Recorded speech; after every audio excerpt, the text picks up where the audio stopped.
Le 8e jour de la Coupe d'Afrique des Nations en Égypte sera particulièrement animé en raison des matchs à enjeu pour la majorité des équipes. Les premières nations qualifiées pour les huitièmes de finale sont déjà connues. À la suite du Nigeria, l'Égypte, l'Algérie a battu le Sénégal 1-0 jeudi. Madagascar a remporté sa première victoire dans une grande compétition en battant le Burundi 1-0 et le Kenya, la Tanzanie 3-2 après avoir été mené à la mi-temps. Vendredi, deux autres favoris s'affrontent avec plusieurs stars de la Ligue des Champions en action. L'Algérie bat le Sénégal et se met en tête de la poule C. Qu'en 2019, l'Algérie ait réussi son entrée en lice. Les internautes commentent avec humour les groupes de la CAN 2019. Le deuxième tour des matchs de poule se poursuit avec la Tunisie face au Mali dans le groupe E à Suez, 14h30 GMT. Dans le groupe D, le Maroc et la Côte d'Ivoire espèrent poursuivre sur leur lancée au Caire, 17h00 GMT, où l'Afrique du Sud affrontera ensuite la Namibie, 20h00 GMT. L'attaquant malien Moussa Marega a été l'un des meilleurs buteurs de la Ligue des Champions de l'UEFA l'an dernier, après avoir marqué en 6 matchs consécutifs pour Porto. Seuls Lionel Messi et Robert Lewandowski ont marqué plus. Né en France, le jeune homme de 28 ans n'a marqué que 3 buts en sélection dont un pénalty lors de son premier match à la CAN, lors de la victoire 4-1 du Mali contre la Mauritanie. Il s'agit de son deuxième tournoi international avec le Mali, après avoir disputé les 3 matchs de la CAN 2017, dont le pays est sorti avec 2 points. Qu'en 2019, réitérer l'exploit de 2004 pour la Tunisie à la CAN, le Mali vaincra-t-il la malédiction du premier tour? Hakim Ziyech, l'une des stars de l'Ajax en demi-finale de la Ligue des Champions, est l'un des footballeurs africains les plus en forme du moment et cherche un plus grand club. Le jeune homme de 26 ans, qui a marqué 21 buts et auteur de 24 passes décisives pour son club la saison dernière, a également un bon palmarès au niveau international. Depuis ses débuts en 2015, alors qu'il avait été sélectionné chez les jeunes aux Pays-Bas, il a marqué 12 buts en 25 matchs pour les Lions de l'Atlas.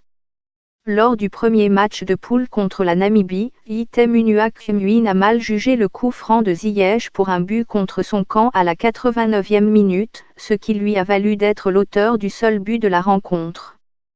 Qu'en 2019, le Maroc, l'un des favoris qu'en 2019, la Côte d'Ivoire rejoint le Maroc en tête du groupe D. Le Strasbourgeois qui a marqué 10 buts en Ligue 1 la saison dernière, a permis à son club de remporter la Coupe de la Ligue française. Il n'a pas réussi à s'imposer face à la Côte d'Ivoire lors de leur première défaite, mais il tentera sa chance contre l'équipe classée 113e au classement Fédération internationale du football association.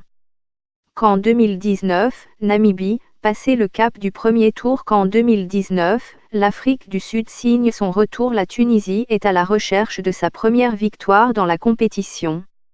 Mais le Mali, qui se qualifiera pour les huitièmes de finale s'il l'emporte.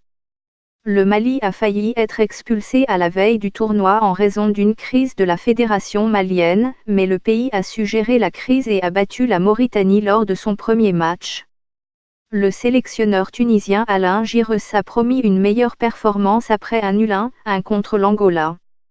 Nous savons que notre performance contre l'Angola a été largement critiquée, mais nous devons tourner la page et nous concentrer sur le Mali et nous devons absolument nous battre, a-t-il déclaré.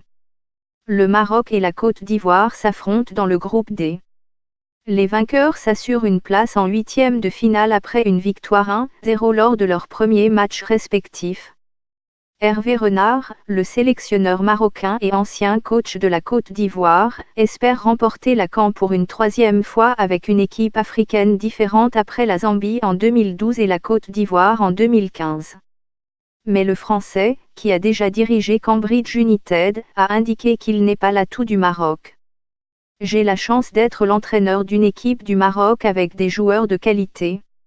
J'ai eu la chance d'être l'entraîneur de cette équipe de Côte d'Ivoire. J'ai eu la chance d'être au bon endroit au bon moment, et la Côte d'Ivoire restera toujours un magnifique souvenir. Le Maroc de Renard a battu la Côte d'Ivoire en phase de groupe en 2017, puis l'a privé d'une place en Coupe du Monde quelques mois plus tard avec une victoire 2-0 à Abidjan. Si j'avais un secret, j'essaierais de le mettre en place demain, mais chaque match contre la Côte d'Ivoire est plus que difficile, explique Renard. Le passé n'a pas beaucoup d'importance. Le dernier match de la journée se déroulera au même endroit, le stade Aluminium Salam du Caire. L'Afrique du Sud affrontera son voisin namibien. Les deux équipes ayant perdu leur premier match contre la Côte d'Ivoire et le Maroc respectivement. Stuart Baxter, le sélectionneur des Bafana Bafana, a exhorté son équipe à ne pas sous-estimer les outsiders, qui n'ont jamais gagné un match de Coupe d'Afrique des Nations. C'est à nous de produire un bon football.